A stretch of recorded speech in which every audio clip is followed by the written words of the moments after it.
Genesis 16. Now Sarai, Abram's wife, had borne him no children.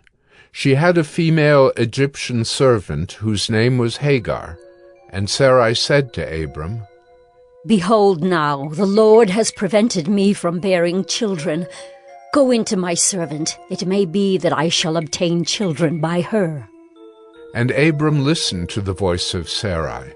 So after Abram had lived 10 years in the land of Canaan, Sarai, Abram's wife, took Hagar the Egyptian her servant, and gave her to Abram her husband as a wife. And he went in to Hagar, and she conceived.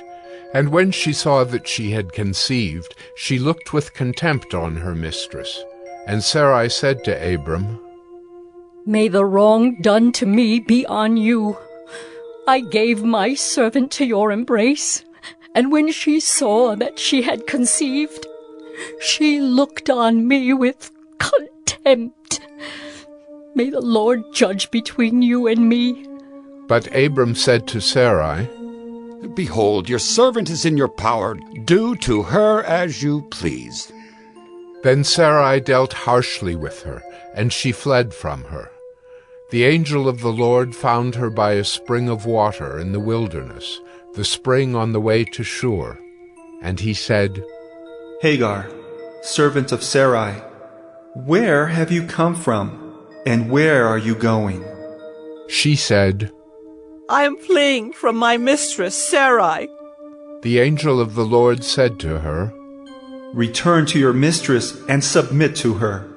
The angel of the Lord also said to her, I will surely multiply your offspring, so that they cannot be numbered for multitude.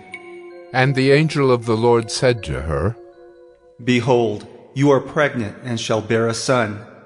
You shall call his name Ishmael, because the Lord has listened to your affliction.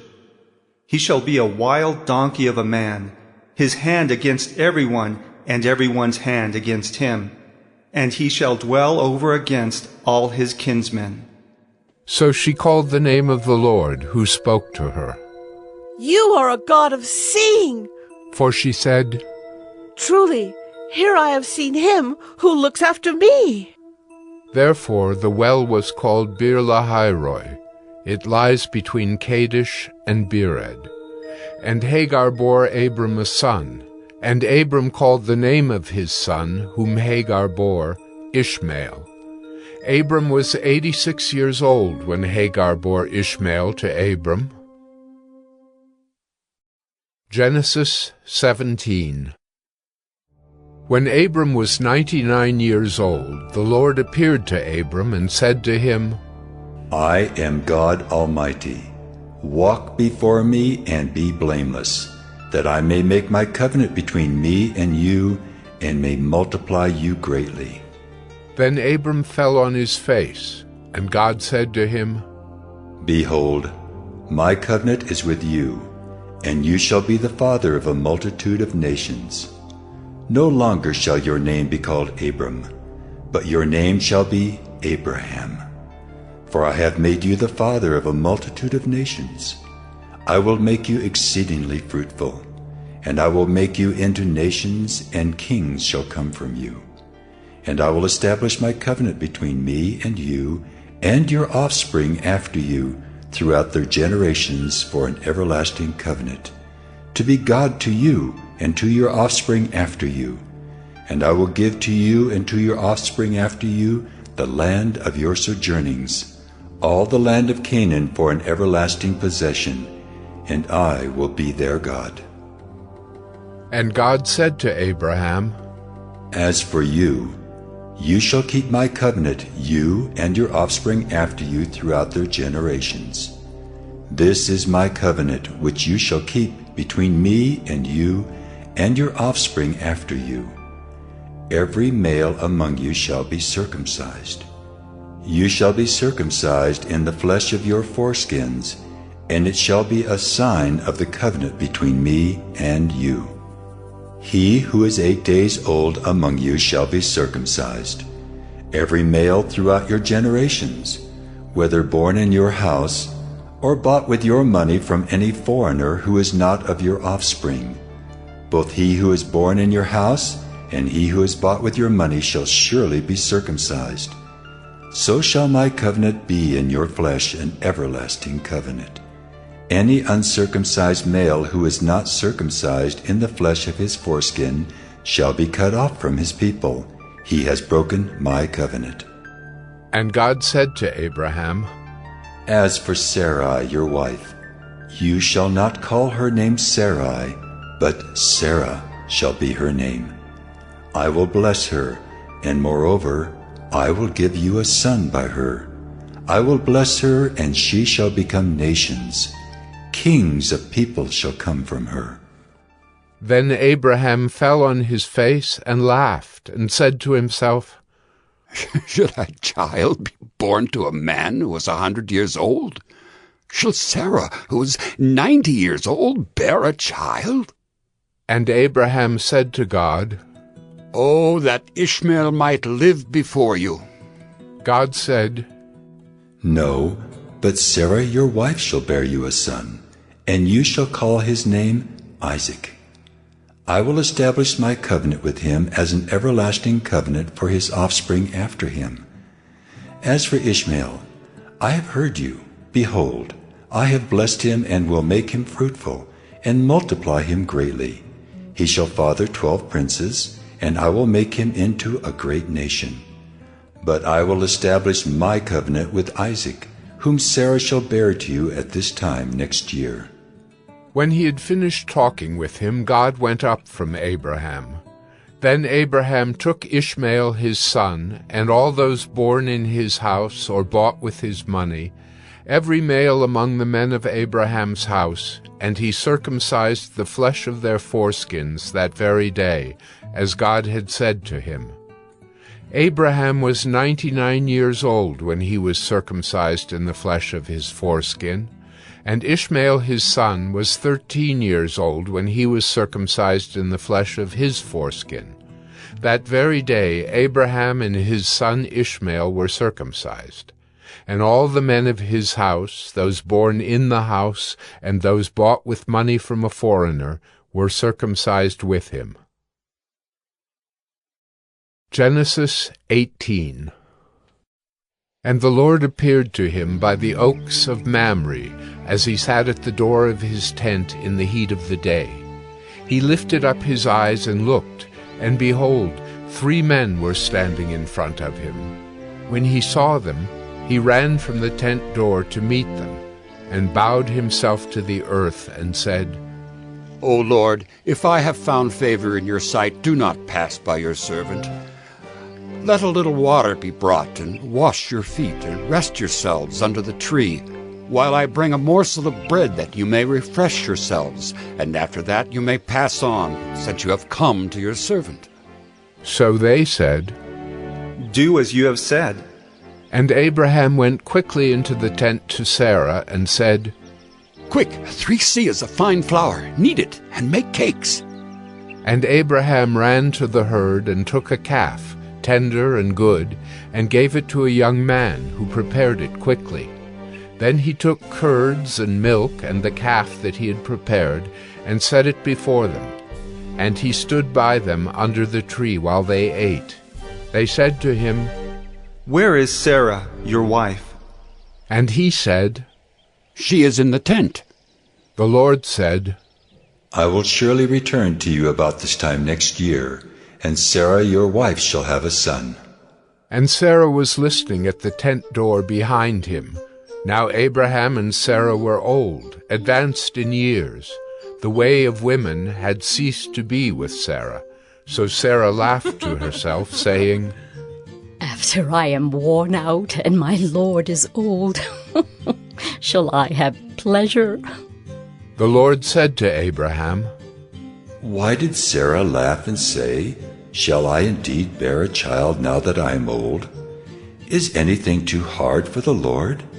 At the appointed time I will return to you, about this time next year, and Sarah shall have a son. But Sarah denied it, saying, I did not laugh. For she was afraid. He said, No, but you did laugh." Then the men set out from there, and they looked down toward Sodom. And Abraham went with them to set them on their way. The Lord said, "Shall I hide from Abraham what I am about to do, seeing that Abraham shall surely become a great and mighty nation, and all the nations of the earth shall be blessed in him? For I have chosen him that he may command his children and his household after him, to keep the way of the Lord by doing righteousness and justice, so that the Lord may bring to Abraham what he has promised him." Then the Lord said, "Because the outcry against Sodom and Gomorrah is great, and their sin is very grave, I will go down to see whether they have done altogether according to the outcry that has come to me. And if not, I will know." So the men turned from there and went toward Sodom, but Abraham still stood before the Lord. Then Abraham drew near and said, Will you indeed sweep away the righteous with the wicked? Suppose there are 50 righteous within the city. Will you then sweep away the place and not spare it for the 50 righteous who are in it? Far be it from you to do such a thing, to put the righteous to death with the wicked, so that the righteous fare as the wicked. Far be that from you. Shall not the judge of all the earth do what is just? And the Lord said, "If I find at Sodom 50 righteous in the city, I will spare the whole place for their sake." Abraham answered and said, Behold, I have undertaken to speak to the Lord, I who am but dust and ashes. Suppose 5 of the 50 righteous are lacking. Will you destroy the whole city for lack of 5? And he said, "I will not destroy it if I find 45 there."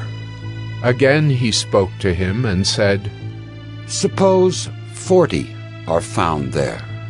He answered, "For the sake of 40, I will not do it." Then he said, Oh, let not the Lord be angry, and I will speak. Suppose 30 are found there. He answered, "I will not do it if I find 30 there." He said, Behold, I have undertaken to speak to the Lord. Suppose 20 are found there. He answered, "For the sake of 20, I will not destroy it." Then he said, Oh, let not the Lord be angry, and I will speak again but this once. Suppose 10 are found there. He answered, "For the sake of 10, I will not destroy it." And the Lord went his way when he had finished speaking to Abraham, and Abraham returned to his place. Genesis 19. The 2 angels came to Sodom in the evening, and Lot was sitting in the gate of Sodom.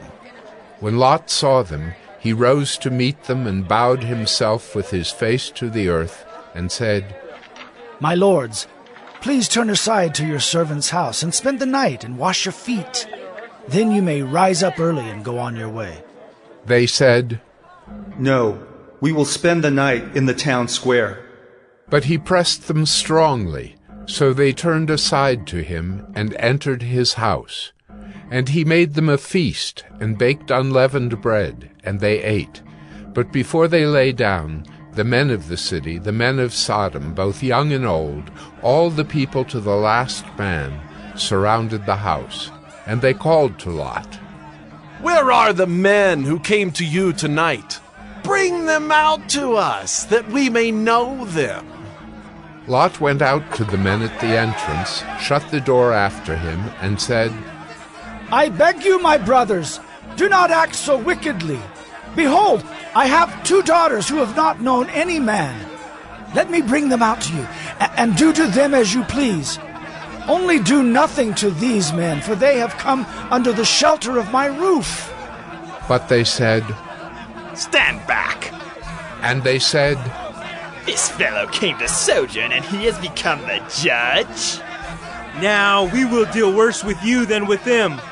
Then they pressed hard against the man Lot, and drew near to break the door down. But the men reached out their hands, and brought Lot into the house with them, and shut the door. And they struck with blindness the men who were at the entrance of the house, both small and great, so that they wore themselves out, groping for the door. Then the men said to Lot, Have you anyone else here? Sons-in-law, sons, daughters, or anyone you have in the city, bring them out of the place. For we are about to destroy this place, because the outcry against its people has become great before the Lord, and the Lord has sent us to destroy it. So Lot went out and said to his sons-in-law, who were to marry his daughters, Up! Get out of this place, for the Lord is about to destroy the city. But he seemed to his sons-in-law to be jesting. As morning dawned, the angels urged Lot, saying, Up, take your wife and your 2 daughters who are here, lest you be swept away in the punishment of the city. But he lingered. So the men seized him and his wife and his 2 daughters by the hand, the Lord being merciful to him, and they brought him out and set him outside the city. And as they brought them out, one said, Escape for your life. Do not look back or stop anywhere in the valley. Escape to the hills, lest you be swept away. And Lot said to them, Oh no, my lords. Behold, your servant has found favor in your sight, and you have shown me great kindness in saving my life. But I cannot escape to the hills, lest the disaster overtake me and I die. Behold, this city is near enough to flee to, and it is a little one. Let me escape there. Is it not a little one? And my life will be saved. He said to him, Behold, I grant you this favor also, that I will not overthrow the city of which you have spoken. Escape there quickly, for I can do nothing till you arrive there.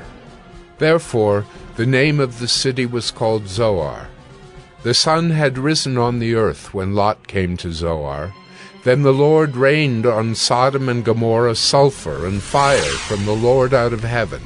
And he overthrew those cities, and all the valley, and all the inhabitants of the cities, and what grew on the ground. But Lot's wife, behind him, looked back, and she became a pillar of salt. And Abraham went early in the morning to the place where he had stood before the Lord. And he looked down toward Sodom and Gomorrah, and toward all the land of the valley. And he looked, and behold, the smoke of the land went up like the smoke of a furnace. So it was that when God destroyed the cities of the valley, God remembered Abraham and sent Lot out of the midst of the overthrow when he overthrew the cities in which Lot had lived. Now Lot went up out of Zoar and lived in the hills with his 2 daughters, for he was afraid to live in Zoar. So he lived in a cave with his 2 daughters. And the firstborn said to the younger, Our father is old, and there's not a man on earth to come in to us after the manner of all the earth. Come, let us make our father drink wine, and we will lie with him, that we may preserve offspring from our father. So they made their father drink wine that night, and the firstborn went in and lay with her father. He did not know when she lay down or when she arose. The next day the firstborn said to the younger, Behold, I lay last night with my father. Let us make him drink wine tonight also. Then you go in and lie with him, that we may preserve offspring from our father. So they made their father drink wine that night also. And the younger arose and lay with him, and he did not know when she lay down or when she arose. Thus both the daughters of Lot became pregnant by their father. The firstborn bore a son and called his name Moab. He is the father of the Moabites to this day. The younger also bore a son and called his name Ben-Ammi. He is the father of the Ammonites to this day. Genesis 20. From there Abraham journeyed toward the territory of the Negeb, and lived between Kadesh and Shur. And he sojourned in Gerar. And Abraham said of Sarah his wife, "She is my sister." And Abimelech, king of Gerar, sent and took Sarah. But God came to Abimelech in a dream by night, and said to him, "Behold, you are a dead man because of the woman whom you have taken, for she is a man's wife." Now Abimelech had not approached her, so he said, "Lord, will you kill an innocent people? Did he not himself say to me, 'She is my sister'? And she herself said, 'He is my brother'? In the integrity of my heart and the innocence of my hands I have done this." Then God said to him in the dream, "Yes, I know that you have done this in the integrity of your heart, and it was I who kept you from sinning against me. Therefore I did not let you touch her. Now then, return the man's wife, for he is a prophet, so that he will pray for you, and you shall live. But if you do not return her, know that you shall surely die, you and all who are yours." So Abimelech rose early in the morning, and called all his servants, and told them all these things. And the men were very much afraid. Then Abimelech called Abraham, and said to him, "What have you done to us? And how have I sinned against you, that you have brought on me and my kingdom a great sin? You have done to me things that ought not to be done." And Abimelech said to Abraham, "What did you see that you did this thing?" Abraham said, "I did it because I thought there is no fear of God at all in this place, and they will kill me because of my wife. Besides, she is indeed my sister, the daughter of my father, though not the daughter of my mother, and she became my wife. And when God caused me to wander from my father's house, I said to her, 'This is the kindness you must do me. At every place to which we come, say of me, He is my brother.'" Then Abimelech took sheep and oxen and male servants and female servants, and gave them to Abraham, and returned Sarah his wife to him. And Abimelech said, "Behold, my land is before you. Dwell where it pleases you." To Sarah he said, "Behold, I have given your brother 1,000 pieces of silver. It is a sign of your innocence in the eyes of all who are with you, and before everyone you are vindicated."